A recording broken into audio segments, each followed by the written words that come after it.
Hello everyone and welcome back to this brand new video. Now for today we're going to be playing Temur Draw 2, and why is the deck called Temur Draw 2? Because it aims to draw multiple cards per turn. And how does it capitalize on that besides card advantage? It capitalizes on drawing multiple cards per turn using cards like Improbable, Alliance and Jolrael, which are our main token producers. Now the main thing I like with Alliance over Jolrael is that you can have multiples of it on the field because it's not legendary, unlike Jolrael herself.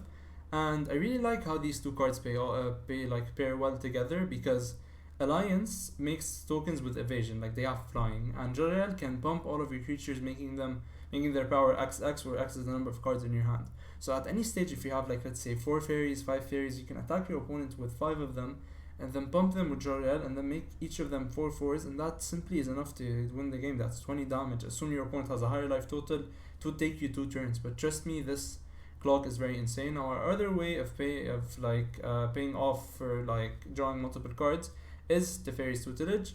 Now Teferi's tutelage is very good because now we can attack every opponent from 2 different angles. So we either try to attack them with tokens, or we simply just try to kill them with mill. And these 2 cards also pair well together because you could just use the tokens to stall the game up until you win with mill. And the other reason they pair well together is that Teferi's tutelage is not a dead card the turn it's played. Why? Because it loots, meaning that if you have any of these 2 cards on the field, the fact that it draws a card and then discards a card means that you probably drew another card that turn and you're gonna make tokens. So it's a good way to kind of trigger these things. Now, how do we draw cards besides the Teferi's tutelage? We draw cards using Opt, Frantic Inventory, which is a card I'm very excited to play in the deck. I really like this card. Growth Spiral, which is also ramp at the same time, so I really like it. It ensures that we don't fall behind in the meta. Currently the meta is all about ramping. And Uro. Uro is a very good card as well because we are dumping a bunch of cards into our graveyard like Opt, so now we can capitalize on these to kind of escape Uro. Now the main thing you need to notice is that you should not escape your Frantic inventories unless you have to, because it says then draw cards equal to the number of cards named Frantic Inventory in your graveyard and not in your exile. So if you exile any of them, you kind of make the next copy of it way worse, so that's something you should pay attention to.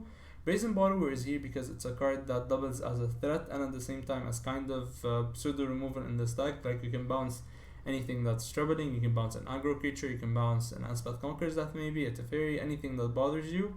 Mystical Dispute is a necessary card in the meta currently. Whether or not you wanted to include it main deck, that's a different issue, but it's a very important card currently because of all of the Uro, Growth Spiral and all of the blue decks running around. So I recommend you either run Mystical Dispute, or if you're afraid of aggro decks, I recommend you play Scorching Dragonfire, but I play it in the sideboard. We're going to get to our sideboard in a bit. Now the last ways for us to draw cards include Teferi Master of Time, which is a very good planeswalker in this deck because once again you can use the tokens that you produce to stall the game for Teferi. And I ultied while testing this deck. I played 4 games and I ultied Teferi Master of Time in 2 of them. So let me tell you that this deck is a very good deck if you're looking out to ulti Teferi Master of Time. The last 2 ways of drawing multiple cards per turn include cycling Shark Typhoon for its ability and using DeckTech as a main cycler, just in case you kind of flooded a lot. You can always cycle this to kind of get back into the game. Besides that, our mana base is very simple. I forgot to tackle that. We're just running Forest, Mountain and 2 Islands for Fabled Passage, and we are playing 4 of each shock. So the mana base is pretty simple. Now let's go into our sideboard. For our sideboard, I'm playing 2 Aether Gusts just because Reclamation is in the meta currently and I don't want to have a Reclamation on the field because the game, Reclamation decks take over the game pretty quickly. We have 2 Negates because we want to stop any big mana play, like for example Nissa, Ugin, anything that scares you, or any non-creature spell that you really want to take care of. Scorching Dragonfire is here against aggressive matchups because they usually don't give us time to go with our Teferi's tutelage plan, so I usually side that out. Wilt is against Reclamation or Cat Oven decks. Narset is very good against Reclamation or against maybe Batram, just because they use Uro to draw cards and ramp, and now with Narset, Uro is just simply 3 mana, ramp, put a land from your hand on the field and then gain 3 life, which is not a good card. Flame Sweep is also here against aggressive deck, and Ironcrag Pyromancer is here as well because first of all it has a big body, meaning that it's a 0/4, so you can always block with it, and it gives us a lightning bolt whenever we draw a second card per turn. I don't need to tell you how good this card is against an aggro deck. Like imagine Opt on your turn, kill something, and then you maybe go Frantic Inventory with another Frantic Inventory in the graveyard, so again kill something else. So this card takes over the game pretty quickly against aggro decks, so I recommend you side it in if you're facing that matchups. Now that's pretty much it for the DeckTech. Before we get into our games, I would like to please ask you to subscribe because it helps the channel a lot. If you want to support the channel beyond that, you can check out my Patreon link in the description down below. And with that, I'll see you in the games. Going into our first game of Temur Draw 2, obviously I want to play first. We have a very good hand, we have 2 payoffs and we have ways to draw cards. Am I discouraged by the fact that we have 2 tapped lands? I guess I'm not. I mean, this is a very risky keep, not gonna lie.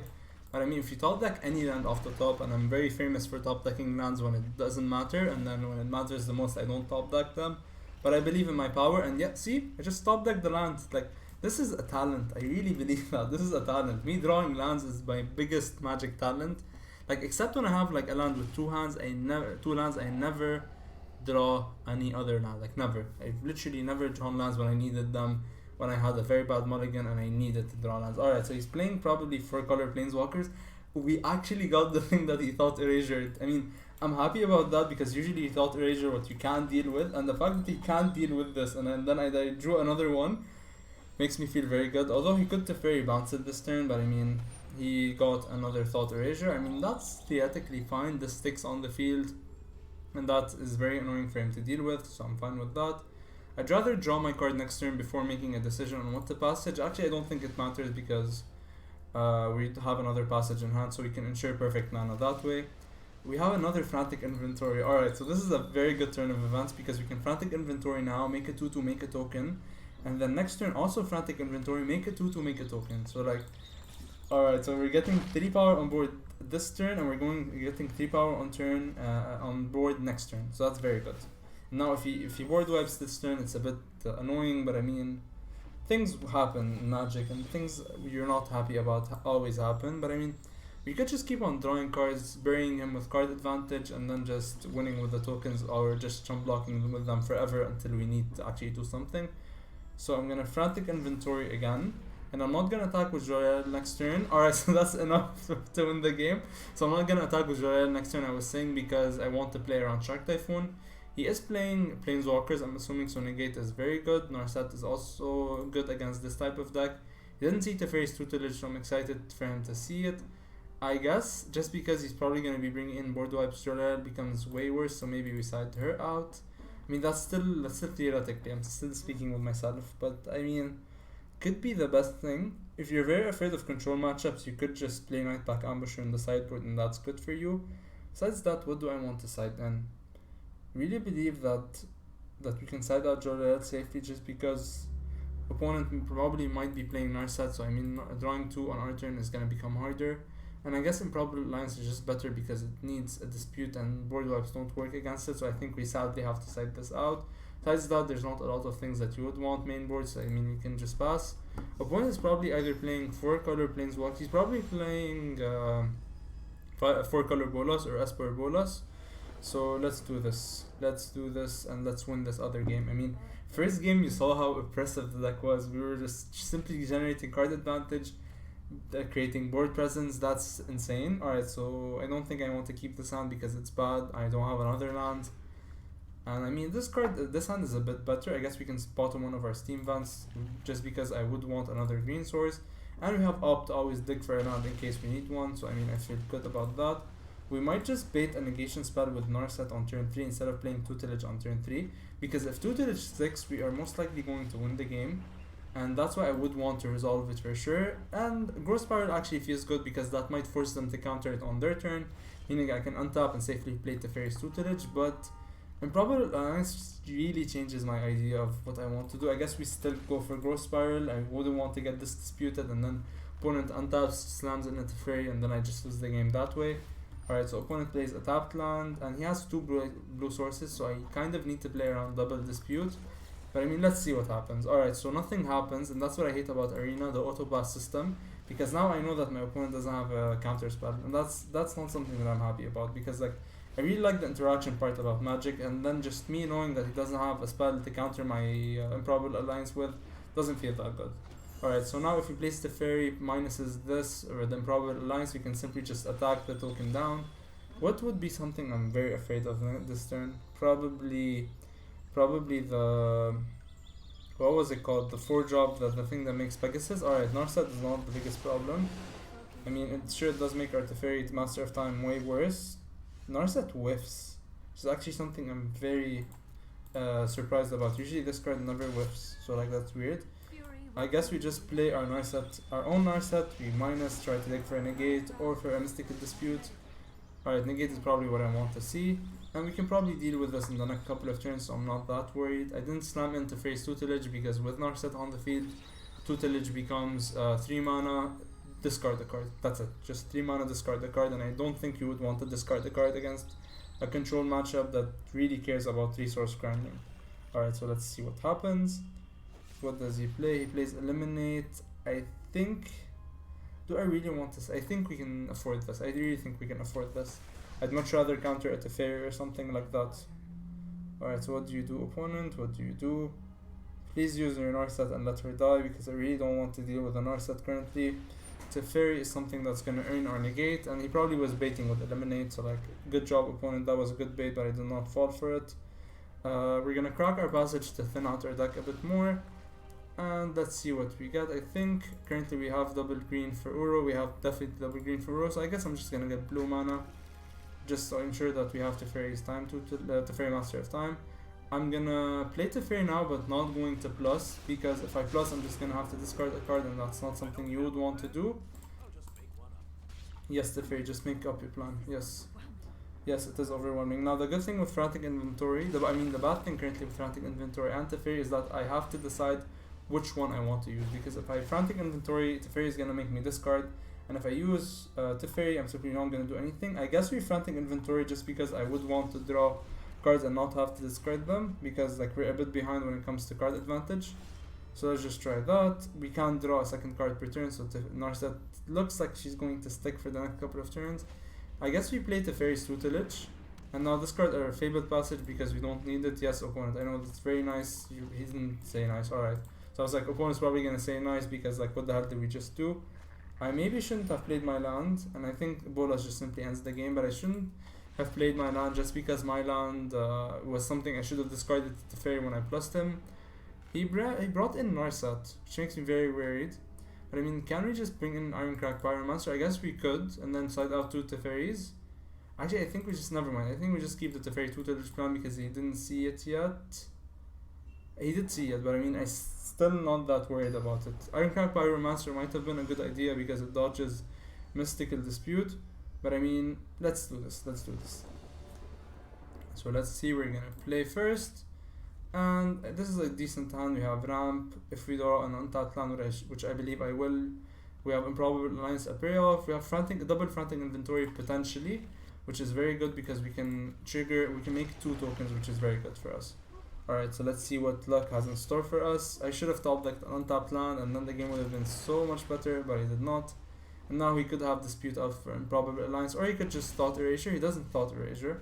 So I guess we just play the waiting game, and then we Growth Spiral, force him to counter on his turn, and then we untap, do something. I guess that's better than just jamming this into a Mystical Dispute and not doing anything. So he doesn't do anything. I guess we just Growth Spiral. Opponent, do you have something? I mean, he could just have Shark Typhoon. Alright, he might just have Shark Typhoon, and that's why he's holding priority. And he doesn't have a dispute. I usually counter Growth Spiral in these stages, so like maybe he doesn't have it. So let's just try to slam in our Improbable Alliance, and then if he tries to counter it, we dispute whatever he tries to do. So opponent, what's the plan? What's the plan? He's gonna Aether Gust, and I think we're gonna dispute this Aether Gust. And now we can sacrifice this land, and then we can just Frantic Inventory, make a token in case the Teferi comes to the party next turn. And Narset would be quite brutal to say the least, so let's just hope he doesn't have it. Teferi Master of Time, when I'm facing potentially a Narset, is actually very scary as well. So let's see what happens. Let's definitely see what happens, because this is a very crucial turn.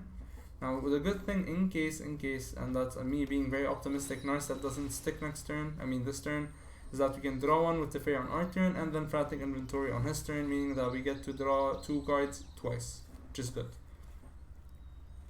So Narset there's no Narset, and drawing another Teferi Master of Time makes me good about this one getting countered. It makes me feel good about this one getting countered. It doesn't even get countered. Alright, so let's just plus. And then let's just keep the negate. I'd much rather keep the negate at this stage. Do I want to play around Shark Typhoon? I guess we should play around Shark Typhoon. Because if I attack into Shark Typhoon, I just simply lose a token for no value, and it's simply not worth it. I mean, I'd much rather sit back, relax, kind of play the long game because I do have the advantage in the long game. Alright, opponent is not gonna do anything. Maybe we just Frantic Inventory. Frantic Inventory plus Teferi is good because if I draw anything that I don't need, I'm gonna be able to pitch it with Teferi, and that literally happens because I don't want a Catcher Triumph. So like, goodbye Catcher Triumph. Teferi's tutelage is definitely something that I want. And we draw a Dispute. Alright, our hand is shaping up very well. So let's just hope this resolves. Alright, it does resolve. And I think we're on our way to winning the game. I guess Opt is the worst card here. Actually, Opt I think is better just because it's good next turn. I guess we don't need Brazen Borrower to bounce. I mean, this is a hard decision, but I think we just go with that. Teferi's tutelage seems very bad against the Hurrian deck, yes. But I'm here to prove that this card is good, and we shall prove that. Let's just use up Teferi, so maybe we can filter our draws even more. I don't want to Growth Spiral, honestly. I'd rather have Opt, Dispute, Negate, because these cards are simply better.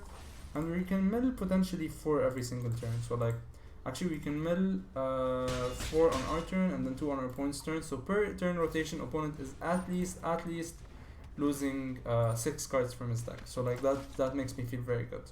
Now how does he lose 6 cards every turn? Teferi draws us a card and makes us discard a card, which is 2, and then we draw a card per turn, which is 2, and then at Teferi on our turn, which is also 2.